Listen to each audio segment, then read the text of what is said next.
नमस्कार मित्रांनो, गोदावरी अकॅडमीवर तुमचं स्वागत आहे. आजच्या सेशनमध्ये आपण सप्टेंबरचं जे करंट अफेअर्स आहे, एमपीएससी साठी, राज्यसेवेसाठी, ग्रुप सी साठी सगळ्या एक्झामसाठी आपण बघणार आहोत. डायरेक्टली पहिला टॉपिक आपण बघूया.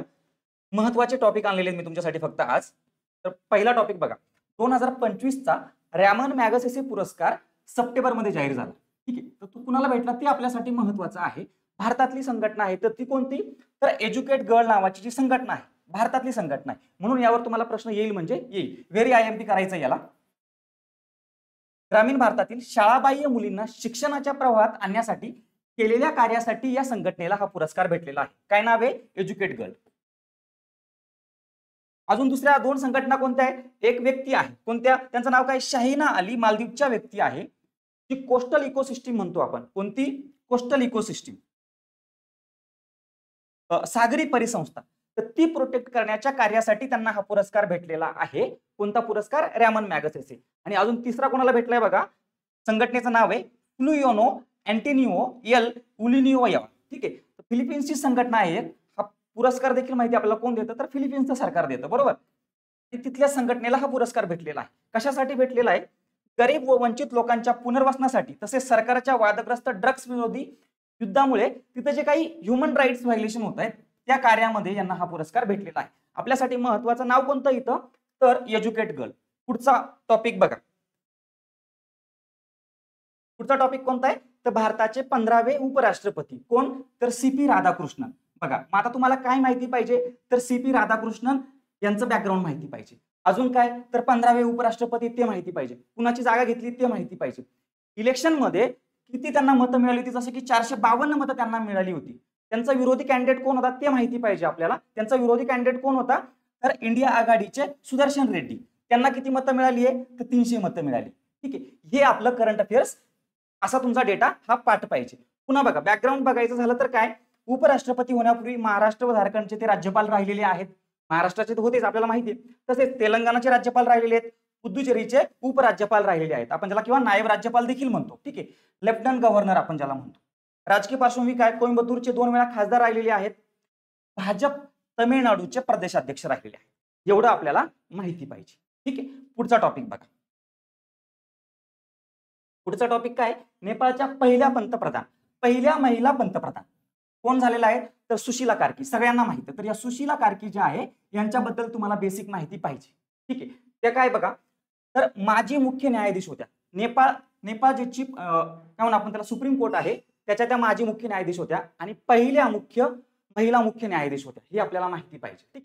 आणि पहिल्या महिला पंतप्रधान ठरलेल्या आहे. आपल्याला माहिती आहे की जनजी ज्याला आपण म्हणतो, ठीक आहे, त्यांचं जे काही आंदोलन झालं होतं आणि त्या आंदोलनामध्ये तिथलं सरकार पडलं गेलं आणि मग त्यानंतर या सुशीला कार्की ज्या आहेत त्या नेपाळच्या पंतप्रधान झालेल्या आहेत. त्यांची नियुक्ती कोणी केली? तर नेपाळचे जे राष्ट्रपती आहे रामचंद्र पौडेल यांनी त्यांची नियुक्ती केलेली आहे. ठीक आहे. हे माहिती पाहिजे आपल्याला. 5 मार्च 2026 रोजी निवडणुका घेण्यात येणार आहे. तर त्या अगोदरची जी टेम्पररी जे काही स्ट्रक्चर आहे त्या टेम्पररी स्ट्रक्चरमध्ये त्या पंतप्रधान असणार आहे. कोण? सुशीला कार्की. नाव माहिती पाहिजे. 2-3 वेळेस म्हणायचंय सुशीला कार्की, सुशीला कार्की, सुशीला कार्की. ठीक आहे. पाठ होऊन जाईल. 2016 ते 2017 मध्ये नेपाळच्या पहिल्या महिला मुख्य न्यायाधीश राहिलेल्या आहेत. तुम्हाला आयोग यावर प्रश्न विचारू शकतं. ठीक आहे. आपल्याला माहिती आहे पहिल्या महिला पंतप्रधान आहे नेपाळच्या. पण त्या अगोदर त्या काय राहिलेल्या आहेत? तर हा काळही विचारू शकतात. ठीक आहे. आणि हे देखील स्टेटमेंट तुम्हाला विचारू शकतं. पुढचा टॉपिक बघा. आता हे काय तुम्हाला मी टॉपिक बाय टॉपिक डिटेलमध्ये नाही शिकवत. हे रिव्हिजन क्लास. महाराष्ट्राचे नवे राज्यपाल का? कारण सीपी राधाकृष्णन जे राज्यपाल होते आपले ते उपराष्ट्रपती झालेले पहिल्या स्लाइड मध्ये आपण बघितलं. आता कोण झालेलं आहे बघा राज्यपाल महाराष्ट्राचं? तर आचार्य देवव्रत. आचार्य देवव्रत जे आहे यांच्याकडे राज्यपाल पदाचा कुठला कारभार आहे? आणखी तर गुजरातचा कारभार आहे. बरोबर. मग त्यांना अतिरिक्त कार्यभार दिलेला आहे महाराष्ट्राचा. मग कोणत्या राज्यघटनेच्या कलमानुसार असा कारभार देण्यात येतो ते तुम्हाला माहिती पाहिजे. ते म्हणजे काय? तर 153 आर्टिकल काय सांगतं की एक व्यक्ती 2 किंवा 2 पेक्षा अधिक राज्यांचा गव्हर्नर असू शकतो. आणि हे जे प्रोव्हिजन आहे ते कोणत्या राज्यघटनेने आपण काय म्हणतो त्याला कॉन्स्टिट्यूशनल अमेंडमेंटने इंट्रोड्यूस केलेला आहे हे पण तुम्हाला माहिती पाहिजे. हा तुमचा होमवर्क आहे. लगेच गुगल करायचं. व्हिडिओ पाहिल्या. ठीक आहे. आणि ही त्यांची सध्याची पार्श्वभूमी आहे. सध्या गुजरातचे राज्यपाल आहेत. ठीक आहे. माजी हिमाचल प्रदेशचे देखील माजी राज्यपाल ते राहिलेले आहेत. आर्य समाज, स्वामी दयानंद यांच्या विचारांचा प्रभाव आहे. हरियाणामधील गुरुकुलचे माजी प्राचार्य राहिलेले आहेत. आणि सगळ्यात महत्वाचं काय नैसर्गिक शेती त्याला आपण म्हणतो, ठीक आहे, नॅचरल फार्मिंग, याचे ते मोठे पुरस्कर्ते आहेत. कोण? आचार्य देवव्रत. काय आहे सध्या? महाराष्ट्राचे राज्यपाल होय, along with the governor of Gujarat. ठीक आहे, पुढचा टॉपिक बघा. पुढचा टॉपिक काय? 2025 चा बॅलन डी ऑर पुरस्कार कोणला कोणला भेटलेले आहेत? 2-3 व्यक्ती महत्वाचे तेवढेच बघा. उस्मान डेबेले, पुरुष बॅलन डी ऑर मध्ये पुरुष या गटात कोणाला भेटलाय? तर उस्मान डेबेले. कोणत्या कंट्रीचा आहे? फ्रान्सचा आहे. आणि कोणत्या? तो आपण काय म्हणू त्याला की कोणत्या गटासाठी तो खेळतो? Paris Saint Germain. ठीक आहे. त्यानंतर एतना बोनमती, हिला सलग तिसऱ्यांदा हा पुरस्कार भेटलेला आहे. ठीक आहे. स्त्री कॅटेगरीमध्ये किंवा महिलांच्या कॅटेगरीमध्ये स्पेनची ती आहे, बार्सिलोनासाठी ती खेळते. ठीक आहे. आणि सलग तिसरा हा तिचा विजय आहे.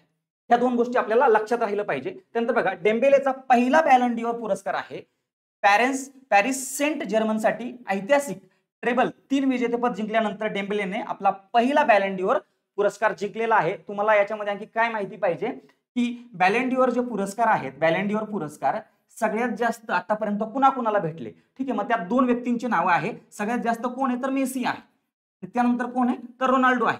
तर त्यांना किती किती वेळा भेटले हे एकदा तुम्ही चेक करून घ्यायचं आहे. यावर त्यांच्यावर आता प्रश्न येणार नाही. त्यांच्या आता एमपीएससी प्रश्न या 2 व्यक्तींवरच विचारेल आपल्याला, बरोबर. या बाकीचा पण डेटा तुम्ही थोडासा वाचून घ्यायचा आहे व्हिडिओ पॉज करून, पण हे 2 आपल्यासाठी महत्वाचे आहे. पुढचा टॉपिक बघा.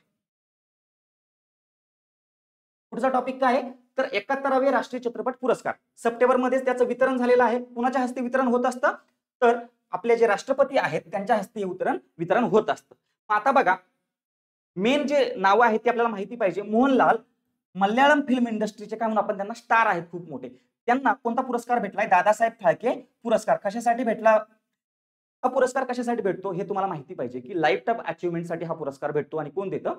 तर सेंट्रल गव्हर्नमेंट देतं. त्यानंतर बघा, मग सर्वोत्कृष्ट चित्रपट कोणता ठरला या सोहळ्यामध्ये? तर 12वी फेल. याचे दिग्दर्शक कोण आहे? विधू विनोद चोपडा. ठीक आहे. आणि सर्वोत्कृष्ट अभिनेता विभागून देण्यात आलेला आहे शाहरुख खान आणि विक्रांत मेसी यांना. शाहरुख खान यांना जवान या पिक्चरसाठी आणि विक्रांत मेसी यांना 12वी फेल या पिक्चरसाठी. ठीक आहे. त्यानंतर सर्वोत्कृष्ट अभिनेत्री राणी मुखर्जी. ठीक आहे, खूप महत्वाचा आहे. याच्यावर तुम्हाला प्रश्न येईल, कारण हा जो पिक्चर आहे तो खूप न्यूज मध्ये पण होता आणि खूप जास्त लोकांनी बघितलाही गेला.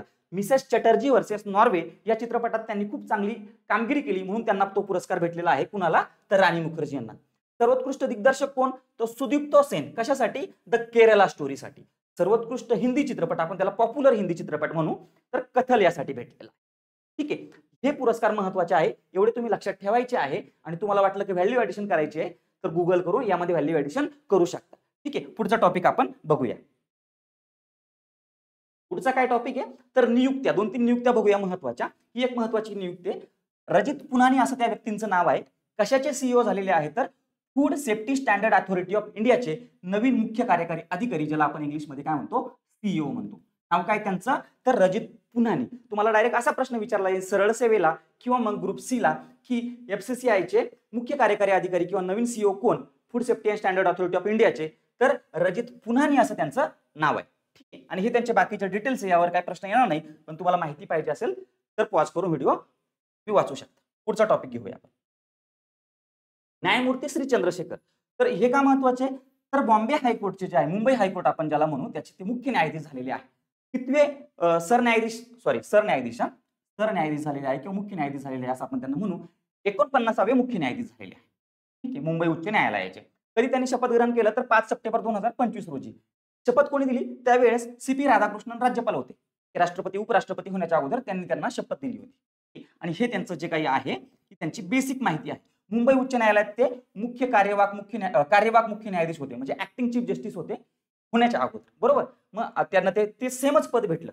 म्हणजे अगोदर ऍक्टिंग चीफ जस्टिस होते आणि नंतर त्यांची नियुक्ती पुन्हा चीफ जस्टिस पदी झालेली आहे. ठीक आहे. पूर्वीचा अनुभव काय? झारखंड, राजस्थान उच्च न्यायालयाचे न्यायाधीश राहिलेले आहेत.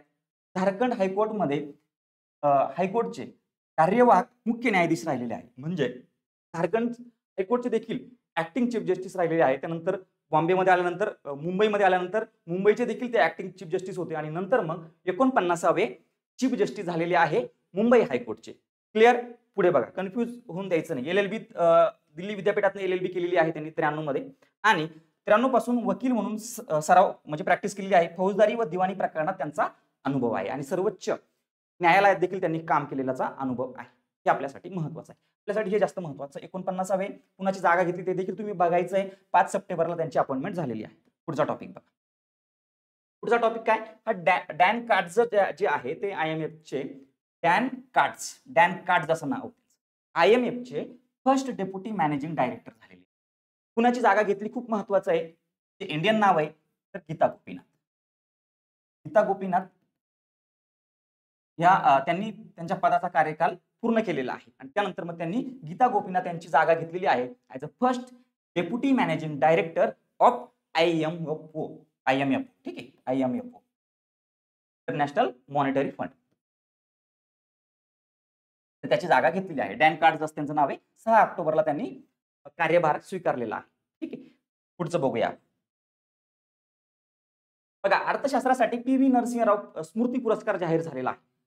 PV नरसिंहराव स्मृती पुरस्कार एवढंच लक्षात ठेवा फक्त. ठीक आहे, PV नरसिंहराव स्मृती पुरस्कार तो कुणाला भेटलाय तर तो डॉक्टर मनमोहन सिंग यांना भेटलेला आहे. मरणोत्तर भेटलेला आहे. आणि कशासाठी भेटलेला आहे तर त्यांचं अर्थशास्त्रामध्ये जे काही कॉन्ट्रीब्युशन आहे त्यासाठी त्यांना हा पुरस्कार भेटलेला आहे. पुरस्काराचं नाव काय आहे, PV नरसिंहराव स्मृती पुरस्कार. कुणाला भेटलाय तर डॉक्टर मनमोहन सिंग यांना भेटलेला आहे. अर्थशास्त्रामध्ये त्यांचं जे काम आहे त्यासाठी भेटलेलं आहे. 1991च्या आर्थिक सुधारणांमध्ये आणि भारताच्या आर्थिक उदारीकरणात दिलेले ऐतिहासिक योगदान यासाठी त्यांना हा पुरस्कार भेटलेला आहे. पुरस्कार प्रदान कोणी केला तर मॉन्टेक्सिक अहलुवालिया हे आपले प्लॅनिंग कमिशनचे बराच काळ काय म्हणून आपण त्यांना उपाध्यक्ष राहिलेले आहे. ठीक आहे, आणि हिचं काही पुरस्कार आहे देतो कोण तर PV नरसिंहराव मेमोरियल फाउंडेशन हा पुरस्कार देते. पुढचं बघा, अहवाल खूप महत्वाचे आहे. 2-3 अहवाल घेतलेले आहेत मी इथं.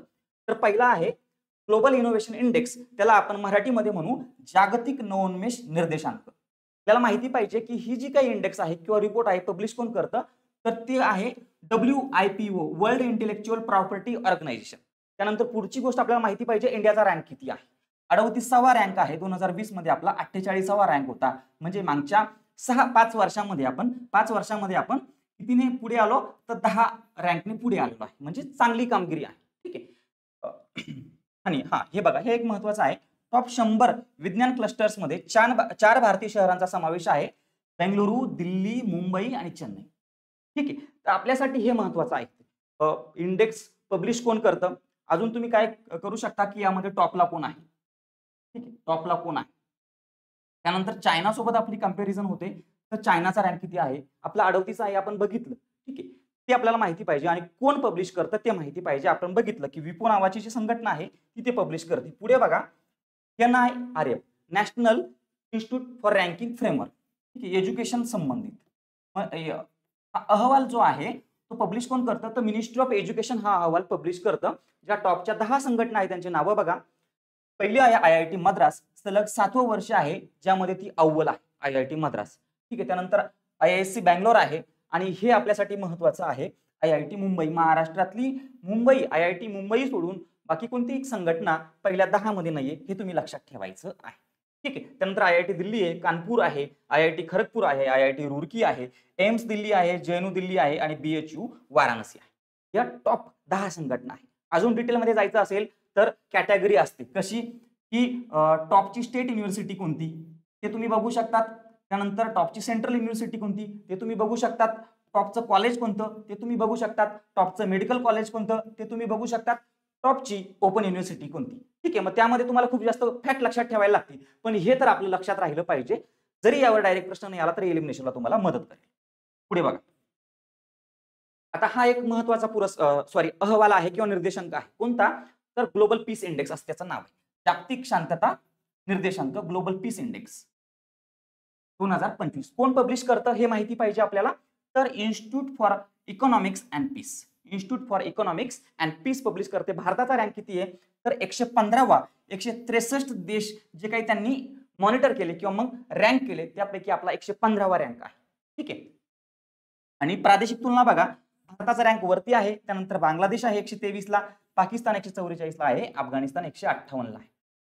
ठीक आहे, आणि सलग दुसऱ्या वर्षी गुणांकनात बदल नाही. म्हणजे बघा, आता हा 2025 चा रँक आहे. 2024 ला देखील आपण किती रँकला होतो तर 115 रँकला होतो. बघा, आयोग डायरेक्ट तुम्हाला प्रश्न विचारेल जागतिक शांतता निर्देशांकात भारताचा रँक किती तर तो आहे 115वा. ठीक आहे, पुढचा टॉपिक बघा. ठीक आहे, ही एक काय म्हणू आपण त्याला की सायन्सचं एक फाइंडिंग आहे. एक स्पेसिस सापडली आहे वेस्टर्न घाटमध्ये, लाल रंगाचा ड्रॅगन फ्लाय, त्याला इंग्लिशमध्ये काय म्हणतात, क्रोकोथेमिस इरिथ्राइया. ठीक आहे, पश्चिम घाटात सापडतो, केरळ आणि तामिळनाडूमध्ये सापडतो. 550 मीटरपेक्षा जास्त उंचीवर तो पुन्हा आढळलेला आहे. म्हणजे काही काळ असं समजलं जायचं की हा नामशेष झालेला आहे, पण तो नामशेष झालेला नाही, तो आपल्याला पुन्हा सापडलेला आहे. त्याचं नाव लक्षात ठेवायचं, लाल रंगाचा ड्रॅगन फ्लाय क्रोथोमिस इरिथ्राइया. ठीक आहे, असं त्याचं सायंटिफिक नाव आहे. हिमोगातील अवशेष प्रजाती असण्याची शक्यता आहे. ठीक आहे, सामान्यतः तलाव आणि मंद गतीच्या नद्यांजवळ उष्ण कमी उंचीच्या प्रदेशात त्याचा अधिवास असतो. आणि कुठे आढळतात ते, कोणत्या राज्यात, केरळ आणि तामिळनाडूमध्ये. पुढचा टॉपिक बघा. बघा आता हे थोडं इंटरनॅशनल आहे, यावर किती डिटेलमध्ये आयोग प्रश्न विचारेल आपल्याला काय माहिती नाही, पण थोडंसं माहिती पाहिजे. कारण काय की सिंगापूरचे जे पंतप्रधान आहे त्यांचं नाव काय आहे, लॉरेन्स ओंग, हे व्हिजिटला आलेले होते. आणि मग वेगवेगळ्या गोष्टींवर एमओयू साईन झाले होते, अग्रीमेंट साईन झालेल्या होत्या.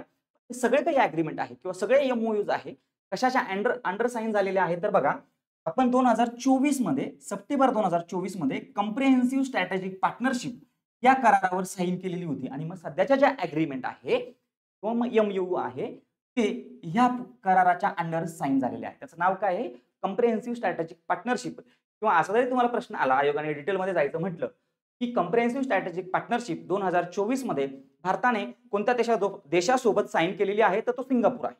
ठीक आहे, आणि मग या एवढ्या क्षेत्रामध्ये आपलं जे काही आहे कोऑपरेशन असणार. ठीक आहे, पुढचा टॉपिक आपण बघूया. मित्रांनो बघा, पुढे जाण्या अगोदर तुम्हाला या नोट्स पाहिजे असतील तर गोदावरी अकॅडमीचं आपलं प्ले स्टोअरला ऍप आहे, हा लोगो तुम्हाला दिसेल.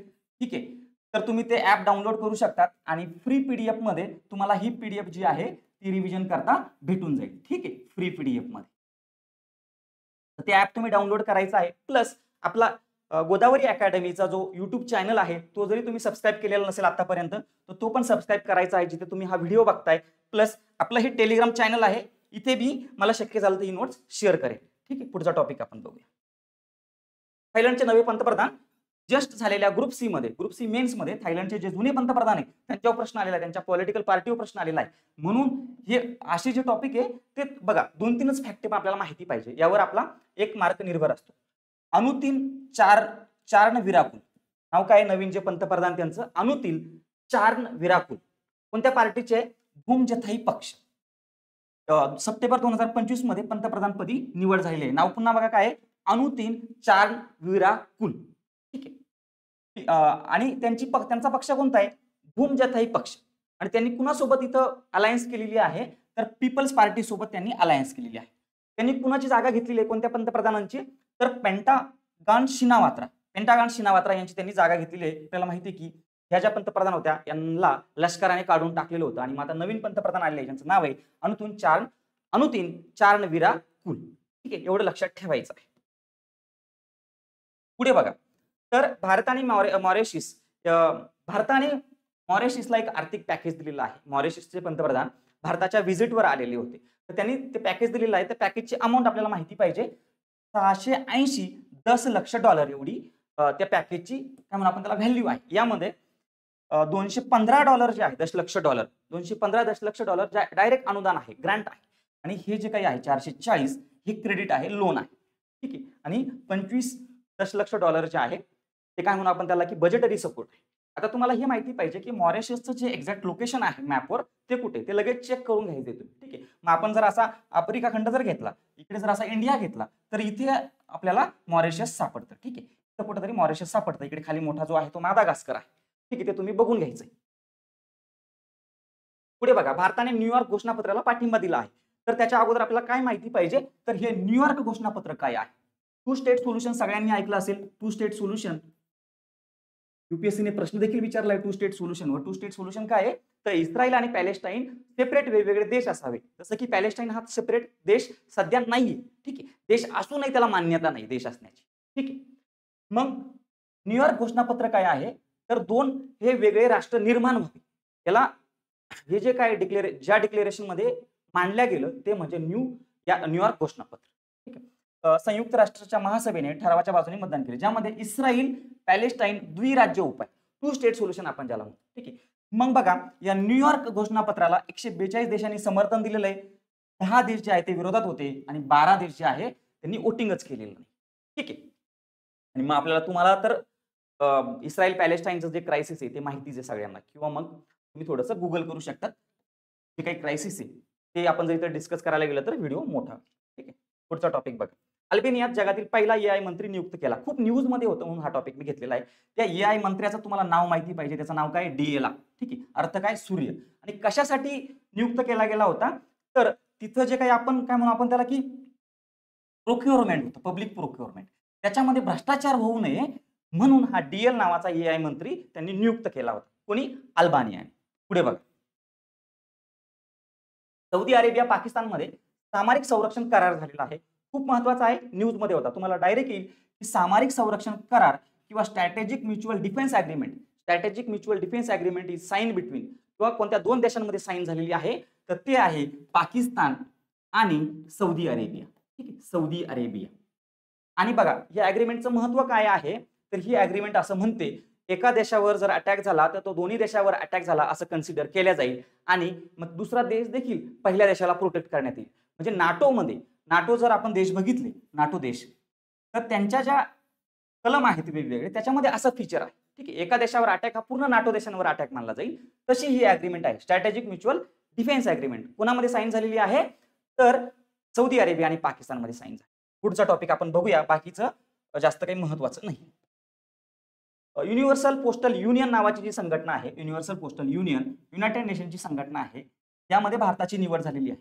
कोणत्या दोन संघटनांवर? ज्या उपसंघटना आहे त्याच्या भारताची प्रशासन परिषद म्हणजे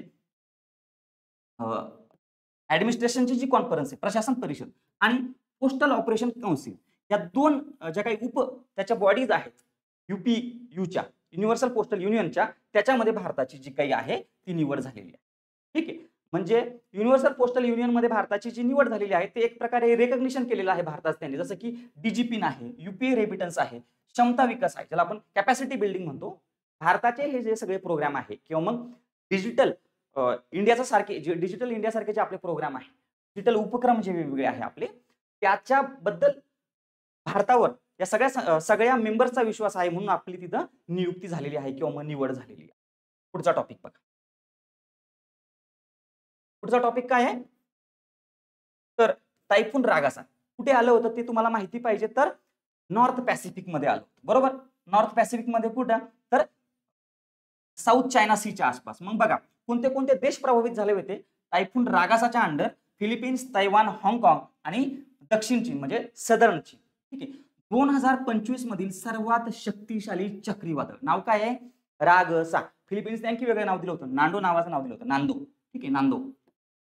तुम्हाला जर असा डायरेक्ट प्रश्न आला की टायफून रागसा जे आलं होतं 2025 मध्ये ते कुठे तयार झालं होतं, तर त्याचं तुम्हाला लोकेशन माहिती पाहिजे. ते कुठे तयार झालं होतं तर नॉर्थ पॅसिफिक मध्ये. ठीक आहे. इकडे खाली ऑस्ट्रेलिया समजा, इकडे फिलिपिन्स, इकडे काय असं व्हिएतनाम, वरती चायना, त्याच्या साईडला काय तैवान. तर तुम्हाला त्याचं लोकेशन माहिती पाहिजे रागसा चक्रीवादळाचं. पुढचा टॉपिक बघा.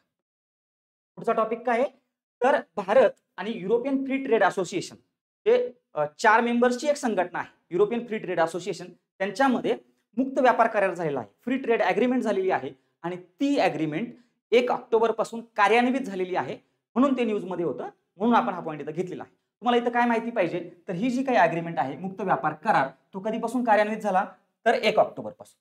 आणि युरोपियन फ्री ट्रेड असोसिएशन जे आहे, युरोपियन फ्री ट्रेड असोसिएशन, याच्यामध्ये 4 मेंबर कोणते तर ते तुम्हाला माहिती पाहिजे. पहिला आहे आइसलँड, लिंकेस्टाईन, नॉर्वे आणि स्वित्झर्लंड. आता हे 4 मेंबर जे आहे युरोपियन फ्री ट्रेड असोसिएशनचे ते युरोपियन युनियनचे मेंबर नाही, यूचे मेंबर नाही, युरोपियन युनियनचे मेंबर नाही, ही आपल्याला माहिती पाहिजे. आणि बाकी मग डिटेल्स आहे आपल्यासाठी एवढं महत्वाचं आहे. आणि ही जी अग्रीमेंट आहे फ्री ट्रेड अग्रीमेंट ती आपण कधी साईन केलेली आहे तर 2024 मध्ये 10 मार्च 2024 ला आपण ती साईन केलेली आहे. 4 देश कोणते? लिंकेस्टाईन, आइसलँड, स्वित्झर्लंड आणि नॉर्वे. ठीक आहे. European free trade association. पुढचा टॉपिक बघा. आता रशियाने कॅन्सर विरोधात एक लस आणलेली आहे, त्याचं नाव काय? एंटोरेमिक्स mRNA कर्करोग लस. कोणी आणलेली आहे तर रशियाने आणलेली आहे. तर ही खूप जास्त न्यूज मध्ये होती म्हणून आपण घेतलेली आहे. बघा आता रशियाचं काय म्हणणं आहे की 100% रोगप्रतिकारक प्रतिसाद दिलेला आहे, पण बाकीच्या देशातले जे एक्सपर्ट आहे ते या लसीबाबत थोडे डाऊटफुल आहे. ठीक आहे. असं देखील म्हटलं गेलं या लसीला की कॅन्सर विरोधी ही पहिली लस आहे बाजारामध्ये असलेली. ठीक आहे. जी काही Enteromix mRNA cancer vaccine. Enteromix mRNA cancer vaccine कोणी तयार केलेली आहे? तर रशियाच्या या Russian national medical research radiological सेंटरने ती तयार केलेली आहे. ठीक आहे. पुढे बघा, 100% परिणाम देणारी म्हटली तर काय कॅन्सर बरा करते का? नाही. तर काय करते बघा, 100% परिणामकारकता म्हणजे सर्व रुग्ण बरे झाले नाही, फक्त प्रतिकार शक्ती सक्रिय झाली, असं त्याचा सरळ सरळ अर्थ आहे. पुढे बघा, आशिया कप 2025 आपल्याला माहिती कोणी जिंकलेला आहे? तर भारताने जिंकलेला आहे. भारताचं 9वं विजेतेपद आहे. कुणाला हरवलंय? तर पाकिस्तानला हरवलंय. हे डिटेल्स तुम्हाला सगळ्यांना माहिती आहे, तुम्ही मॅचेस बघता. पुढचा टॉपिक आपण बघूया. आता हे महत्वाचं आहे, कार्लोस अल्काराज. ठीक आहे, याने US ओपन जिंकलेली आहे 2025 ची. कुणाला हरवून जिंकलेली आहे ते माहिती पाहिजे आपल्याला. तर जेनिक सिनर याला हरवून जिंकलेली आहे. ठीक आहे, आणि याचं कारकिर्दीतलं कुणाचं, कार्लोस अल्काराजचं हे कितवं ग्रँड स्लॅम आहे? तर 6वं ग्रँड स्लॅम आहे. US ओपन कितवं आहे? तर 2रं US ओपन आहे. हा पण डेटा तुम्हाला माहिती पाहिजे. आणि त्याने ATP मध्ये जागतिक क्रमवारीत पहिला रँक पुन्हा मिळवलेला आहे. ATP म्हणजे काय? Association of tennis professionals. ठीक आहे, पुढचा टॉपिक आपण बघूया. आणि US ओपन पुन्हा जी 2025 मध्ये सप्टेंबरमध्ये झाली, ती लेडीज मध्ये कोणी जिंकली आहे? तर आर्याना सबालेंका यांनी जिंकलेली आहे. आणि जी काही आपण सेरेना विल्यम्स म्हणू, सेरेना विल्यम्स नंतर पहिली अशी खेळाडू आहे जिने US ओपन सलग दुसऱ्यांदा जिंकलेली आहे. अगोदर कोण होतं? तर आपल्याला माहिती आहे की सेरेना विल्यम्स होती. आर्याना सबालेंका सरळ सेटमध्ये कोणाला हरवलं ते लक्षात ठेवायचं, अमांडा अॅनिसिमोवा यांना त्यांनी हरवलेला आहे. कोणी? आर्याना सबालेंका यांनी. ठीक आहे, एवढं महत्वाचं आहे आपल्यासाठी. पुढे बघूया. हे खूप काय म्हणू आपण त्याला की बघा, मी असं का घेतलं की देशभर शोकाची लाट, कारण ते खूप काय म्हणू त्याला की अचानक ते अशी गेली. आणि आसाममध्ये बघा, आता बऱ्याच लोकांना आपल्याकडे माहित देखील नव्हतं की जुबिन गार्ग कोण आहे, पण आसाममध्ये ही जी पर्सनॅलिटी आहे ती खूप पॉप्युलर आहे. त्याच्यावरनं खूप जास्त राजकारण पण सध्या चाललेलं आहे. पण आपल्यासाठी काय माहिती पाहिजे की त्यांची डेथ कधी झाली, प्लस कोणत्या बेटावर त्यांची डेथ झाली. जसं की हे लाराईस नावाचं बेट आहे सिंगापूरमध्ये, आणि त्यांनी कोणत्या पिक्चरमध्ये काम केलं जे नावाजलेलं होतं. जसं की या आली गाणं तुम्ही ऐकलेलं असेल, गँगस्टर या पिक्चर मधलं गाणं होतं. 2006 तो पिक्चर रिलीज झालेला होता. आणि रोई रोई बिना लेआ हा त्यांचा काय म्हणू की शेवटचा एक चित्रपट ठरलेला आहे आसामी भाषेतला. ठीक आहे, जुबिन गर्ग हे आसामी आणि हिंदी दोन्ही संगीत जगताचे दिग्गज मानले जातात. त्यांचे गाणे तुम्ही ऐका. आणि हा जो व्यक्ती होता तो खूप जास्त फिलॉन्थ्रॉपिस्ट म्हणून काम करायचा आसाममध्ये, म्हणून तो खूप पॉप्युलर होता. एकदम सामान्य माणसांमध्ये खूप जास्त पॉप्युलर होता. ठीक आहे, पुन्हा बघा, आता ह्या शारदा हॉफमॅन ज्या आहे त्यांच्यावर डेफिनेटली तुम्हाला प्रश्न येईल. VIMP करायचं. ठीक आहे, शारदा हॉफमॅन भरतनाट्यमच्या त्या काय म्हणून आपण त्याला एक्सपर्ट होत्या.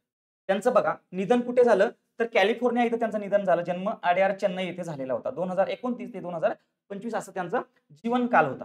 शारदा हॉफमॅन किंवा प्रेमाने ओळखल्या जाणाऱ्या शारदा टीचर त्यांना इंग्लिशमध्ये म्हणायचं, कारण त्या साऊथच्या होत्या. चिन्ना शारदा असं देखील त्यांना म्हणायचं जायचं. त्या प्रसिद्ध भरतनाट्य नृत्यांगना आणि शिक्षका होत्या. त्यांनी कला क्षेत्रात नृत्यशैलीचे मानकीकरण म्हणजे काय? स्टँडर्डायझेशन. कोणता डान्स कसा असला पाहिजे, कोणत्या डान्सची स्टेप जी आहे ती कशी असली पाहिजे, त्याला आपण स्टँडर्डायझेशन म्हणतो, मानकीकरण म्हणतो. ठीक आहे, तर यासाठी त्यांनी काम केलेलं आहे. त्या गुरु होत्या, एक्सपर्ट होत्या त्यामधल्या. ठीक आहे, आणि या रुक्मिणी देवी अरुंडेल ज्या आहे त्या भरतनाट्यम मध्ये एक्सपर्ट होत्या. त्यांच्या ह्या शिष्या होत्या.